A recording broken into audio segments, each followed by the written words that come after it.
My goodness, thank you very much, everyone. Good evening. I understand that people are being turned away at the door, so because we are officially sold out, which is something that's quite extraordinary for an evening to discuss aid and the future of aid. So I want to thank all of you here for coming, for supporting War Child, for engaging in what I think will be a very important and timely discussion. And I also want to just say a word of thanks to Brian Stewart, whose career has been absolutely remarkable, and his contribution to the discussion around international development assistance has been so significant in this country and even beyond. And also Alison Rowe from War Child. Some of you may know her. She is a phenomenal force of nature, and she put this evening together, and it was a tremendous amount of work. And I just want to say, Ali, wherever you are, I think you're probably on a headset somewhere, but you rock, sister, and thank you very, very much. Now, tonight we reflect on the future of aid, which I suppose must be prefaced by the question of where aid is today and whether it should be allowed to exist, and if so, in what form in the future. And in essence, this is a tautological argument, because aid exists not to exist, or at least this, in fact, should hold true. So any talk about the future of aid, it presumes that the current approach will neither be sufficient nor successful in achieving this goal. Or I guess to put it more simply, though I fear I may in fact be too late, if we maintain that aid has a future, we have to accept that aid is not, in and of itself, a solution to war or to poverty or to human misery. So what are the limitations of aid in its present form, and what might we do differently moving forward? Well, to begin with, and this is something that I do address in some detail in my book, Damned Nations, and that is my only shameless book plug of the evening, but we aren't, frankly, spending enough money on aid. And when we do spend money, we spend it on the wrong things. We don't spend enough money specifically to support the kind of consistent long-term investments that are needed to address the underlying structural deficits, particularly when it comes to education and to income, that plague those at the bottom of the Human Development Index. And this may seem axiomatic, but for aid to work, we cannot continue to shortchange it. And so consider this. We know that increased education levels, especially among girls, that these decrease infant, maternal, and child mortality. And we know that increased education levels reduce fertility rates and improve quality of life indicators, including household income. And we know that increased education levels also reduce the likelihood of violence and armed conflict around the world. But raising education levels through consistent development programming, the kind of development programming which would ultimately reduce the need for aid over the long term, well, this kind of thing, it takes time. It takes a lot of time, actually. It takes at least a generation, if not two, to be precise. And such programs must be widely available and accessible, which is expensive, in the order of billions of dollars, which, when we consider the cost of our ongoing militarization each year, which globally is in the order of trillions of dollars, suddenly that aim seems to be much more affordable. And yet, in the wake of the current economic recession, in fact, even before the current economic recession, and with the exception of the Scandinavian countries, most Western nations maintained low aid commitments relative to their national wealth.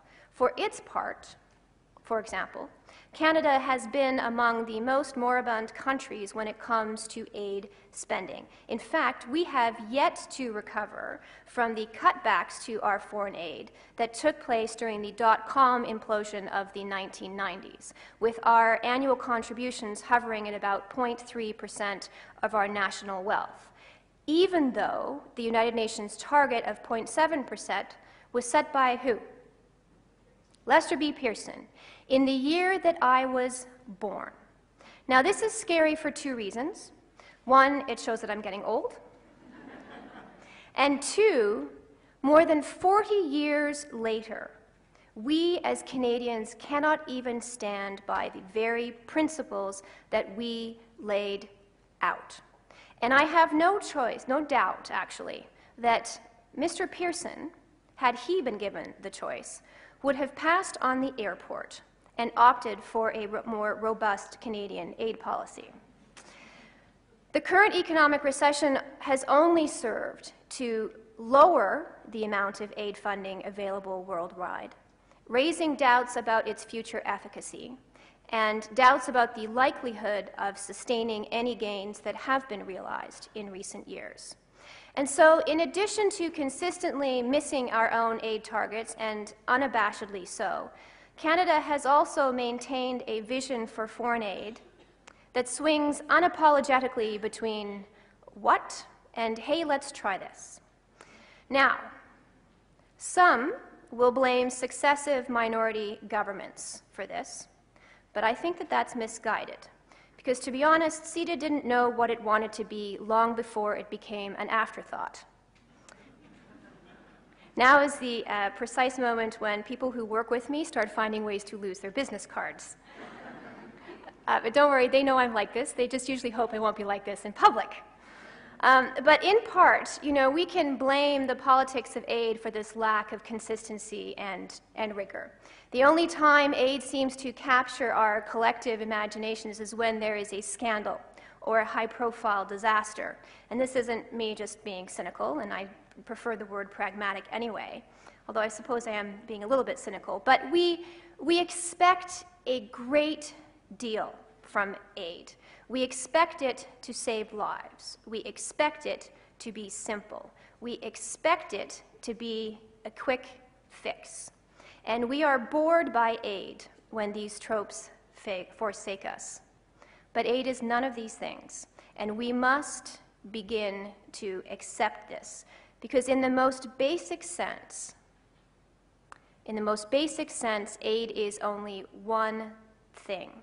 And here I'm going to use a word that has become so overwrought that it verges on the cliche, but it nevertheless applies. Aid is hope. It is the opportunity through collective action to mold prosperity from the ashes of ruin. It is the child achieving a future that once could never have been imagined.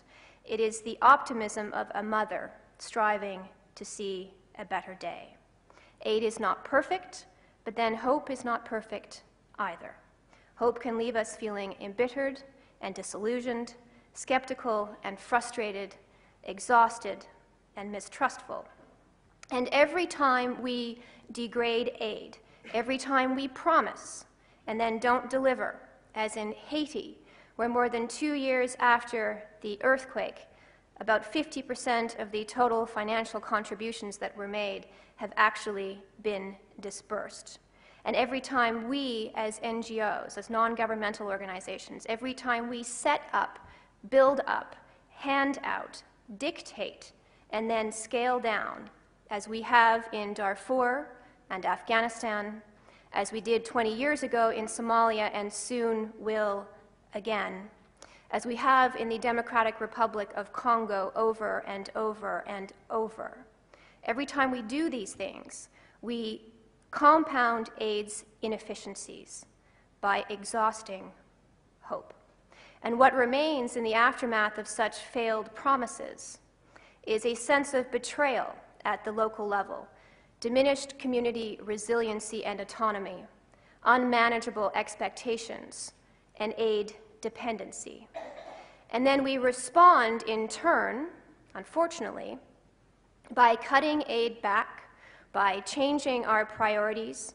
We yawn at certain countries and certain crises. We create new buzzwords like efficacy and transparency and matched funding. And then we return to making grand pronouncements and promises and start all over again, only to find ourselves standing still. So how do we break this cycle? How do we ensure that in the future, aid has no future? And so here we face competing visions. Some, like Dambisa Moyo and Jeffrey Sachs, they have argued that economic investment offers the only practical alternative to the problems of aid. And I don't disagree, but to a point. Economic self-reliance through income generation, especially small business development at the local level, is a laudable goal. But the scars of unfettered capitalism run deep across the African landscape in particular, from the pillaged mud basins of the Congo's mining areas to the scorched agro-villages of West Darfur, cleared of their indigenous populations, courtesy of China's foreign direct investment, FDI, as Dambisa calls it, that foreign direct investment in the preposterous government of Omar al-Bashir, who stands indicted for war crimes, to say nothing of recent developments in Nigeria. And as one final example on this, even entrepreneurialism has its limits. Poppy cultivation has been successful in creating income generation for poor Afghan farmers for decades, with considerable, however, criminal FDI. But who would maintain that therein lies the solution to Afghanistan's woes? And we can therefore draw only one conclusion when it comes to capital cure-alls for aid.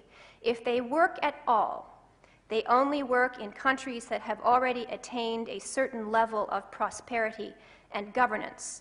Free market ideology is far less likely to benefit the poorest of the poor. After all, few people really believe in trickle-down theories of economics anymore, right? And for good reason. Or to fix countries embroiled in civil war. Indeed, the evidence suggests that this kind of free market ideology can actually make things worse. The future of aid, therefore, cannot be found in economic theory alone. And no, this does not make me a Marxist. Alternative proposals to make aid more useful and accountable include writing checks directly to national governments of developing countries. And this approach is now enshrined in the 2005 Paris Principles on Aid Effectiveness. Called bilateral aid, this reduces the ability of international aid organizations to set up parallel structures, as is our wont, and gives local government a stronger role in decision-making. But these aid solutions are limited by the same constraints as free market ones. The ideology collapses, or at least it ought to collapse, in the face of corrupt, oppressive governments who would more readily fill shipping containers with Kalashnikov rifles than with school books. And this was how and why NGOs emerged in the first place, when politics got in the way of responding to human suffering, and when governments were neither able nor willing to meet the basic human needs of their own populations.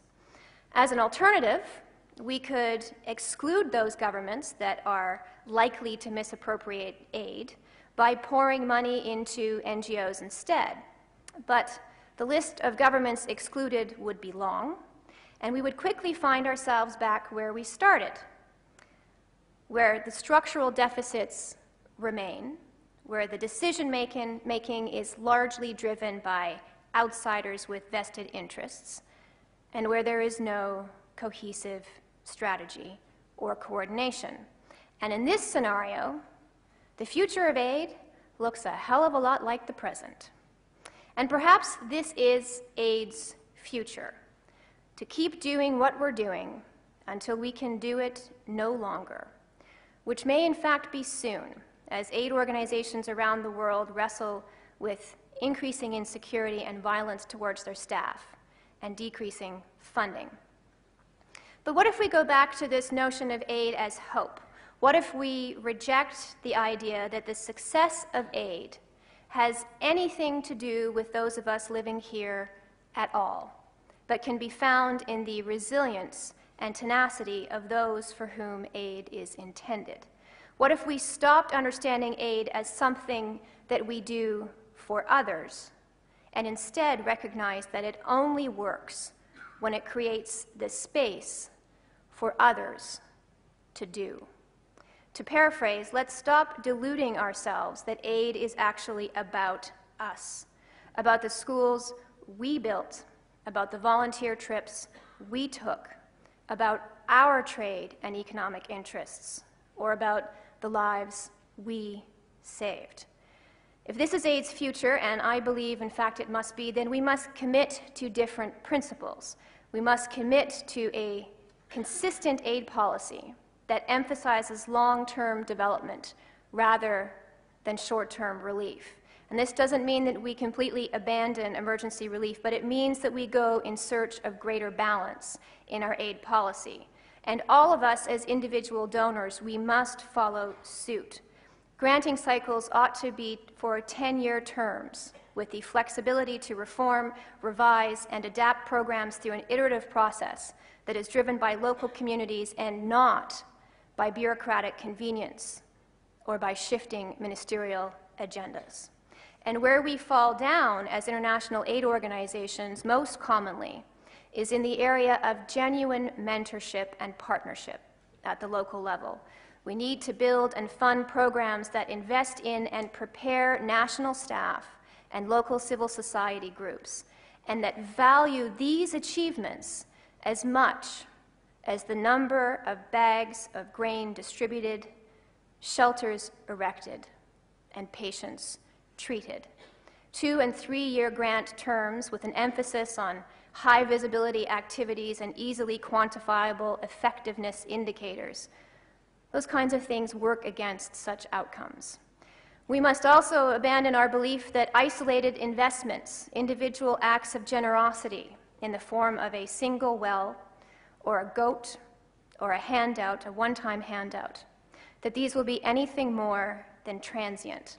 And to do that, we must raise our level of development literacy in the media, in our schools and universities, and among our elected officials.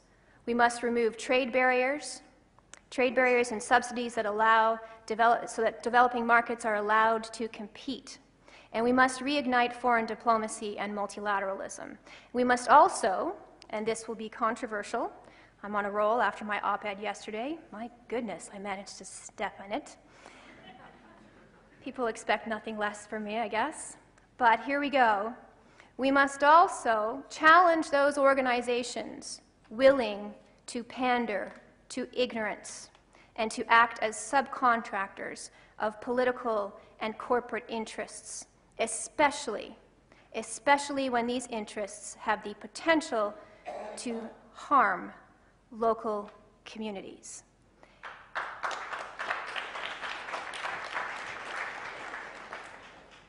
Thank you, War Child people.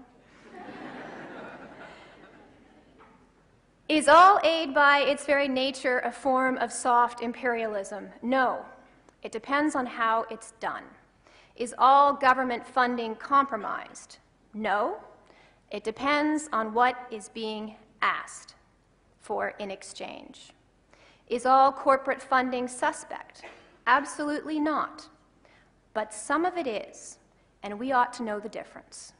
And so let me conclude by saying that tonight, as we discuss the future of aid, there will be some who believe that any effort to address the underlying global inequalities and social justice challenges that we face, that this is naive and idealistic and simplistic and childish.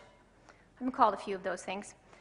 There is a prevailing assumption, and this is one that I regularly confront. I suppose it's because my last name is Nutt.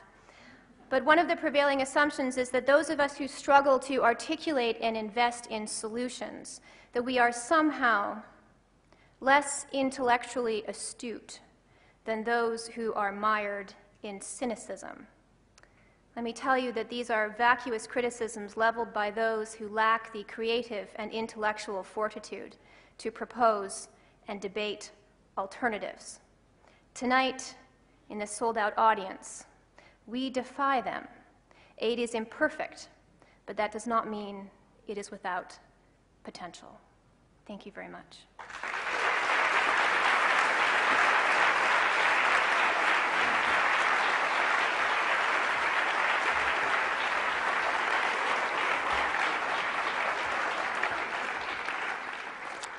Thank you, Samantha. I should mention that all proceeds from tonight and the sale of the book will be going to War Child Canada.